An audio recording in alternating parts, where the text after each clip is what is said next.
Shalom sahabat Kristus, berjumpa kembali dalam Pastor Talk, program renungan dari Gereja Zion Church of Christ. Dengan saya Felicia, senang sekali bisa menyapa kembali Bapak Ibu Saudara sekalian. Semoga kita semuanya dimanapun kita berada dalam keadaan yang sehat dan penuh dengan sukacita. Saya juga berdoa agar firman Tuhan yang akan dibagikan hari ini memberikan kekuatan dan pemahaman yang lebih dalam akan Tuhan Yesus. Amin. Judul Pastor Talk yang akan saya bawakan hari ini adalah Apakah Motivasiku?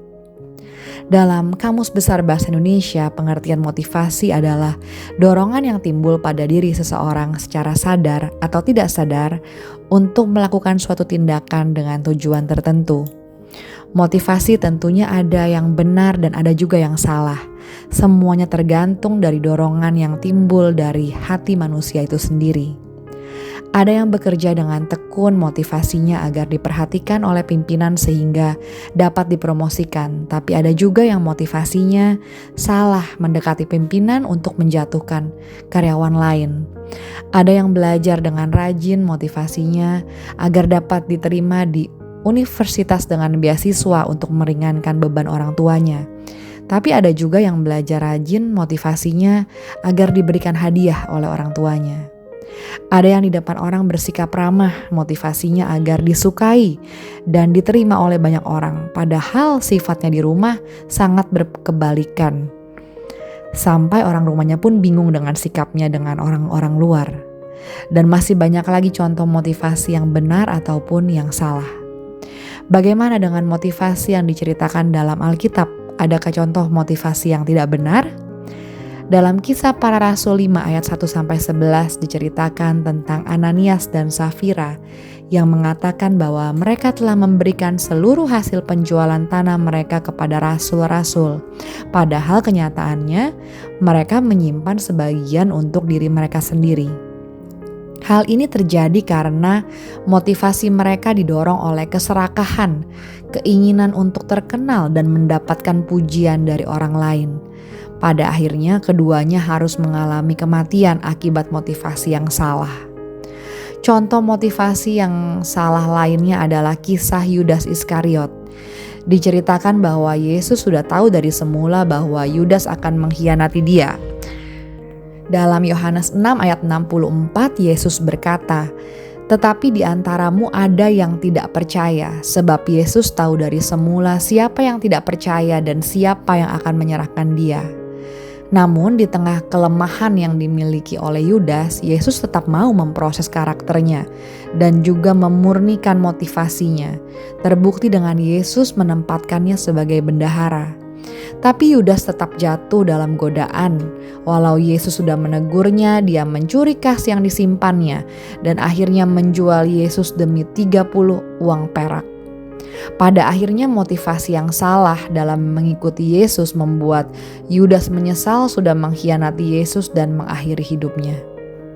Dari kedua contoh di atas kita dapat simpulkan bahwa Tuhan menghendaki agar kita punya motivasi yang benar dalam kehidupan rohani kita dengan Tuhan maupun juga dengan sesama kita.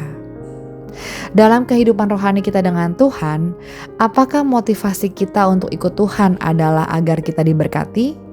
Agar kita diberi umur panjang dan kesehatan, agar usaha kita berhasil, agar Tuhan selalu tolong kita, agar kita dapat mujizat kesembuhan, agar kita mendapatkan jodoh atau agar karir kita diangkat naik. Apakah kita memandang Tuhan hanya sebagai pemberi berkat dalam kehidupan kita?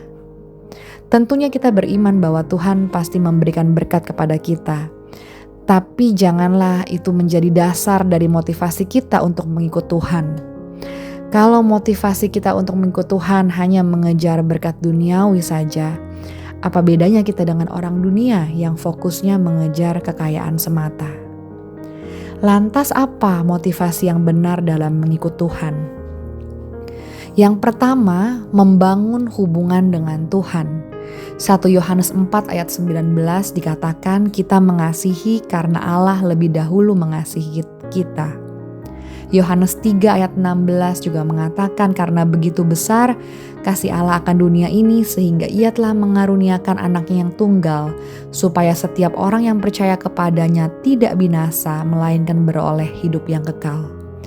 Allah yang adalah kasih berinisiatif untuk datang ke dunia, untuk menebus dosa manusia, memperbaiki relasi dengan manusia agar manusia beroleh keselamatan. Dasarnya adalah karena Dia begitu mengasihi kita. Motivasi yang benar dalam mengikuti Yesus adalah agar kita terus-menerus membangun hubungan dengan Tuhan. Bukan hanya sekedar hubungan sebatas teman, di mana pastinya kita mempunyai banyak teman. Tapi kita tidak selalu tahu kabar mereka kan? Kita juga belum tentu sering bertemu dengan teman-teman kita. Tapi hubungan yang dimaksud dengan Tuhan adalah hubungan intim seperti suami istri. Tuhan adalah mempelai pria dan kita adalah mempelai wanita.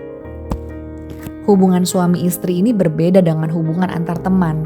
Hubungan antara suami istri berlangsung setiap waktu dan untuk selama-lamanya. Begitulah seharusnya kita membangun hubungan dengan Tuhan, dengan kita berkomunikasi dalam doa, bersekutu menyembahnya, dan mengenal Tuhan lebih dalam dengan membaca firman-Nya. Hubungan yang diusahakan setiap saat akan seperti pohon yang berakar semakin dalam, bertumbuh sehat, dan menghasilkan buah-buah yang baik. Yang kedua, menjadi serupa seperti Yesus. Roma 8 ayat 29 dikatakan, sebab semua orang yang dipilihnya dari semula, mereka juga ditentukannya dari semula untuk menjadi serupa dengan gambaran anaknya, supaya ia, anaknya itu menjadi yang sulung di antara banyak saudara.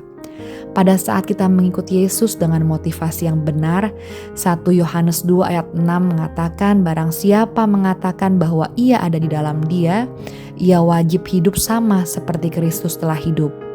Roh Kudus akan memampukan kita untuk hidup dengan mengaplikasikan buah-buah roh dalam kehidupan kita sehingga hati dan karakter kita akan diproses dan dibentuk menjadi serupa dengan Yesus. Tentunya ini bukan proses sehari, sebulan atau setahun, tapi pada saat kita memiliki motivasi yang benar, kita tahu apa tujuan kita dan kita sepakat untuk hidup sama seperti Kristus. Mari saudara semuanya milikilah motivasi yang benar di dalam mengikut Tuhan, sehingga hidup kita tidak menyimpang ke kanan dan ke kiri, tetapi tetap tegak lurus berjalan di dalam tujuan dan kehendak yang Tuhan sudah siapkan untuk kita. Amin. Tuhan Yesus memberkati kita semua.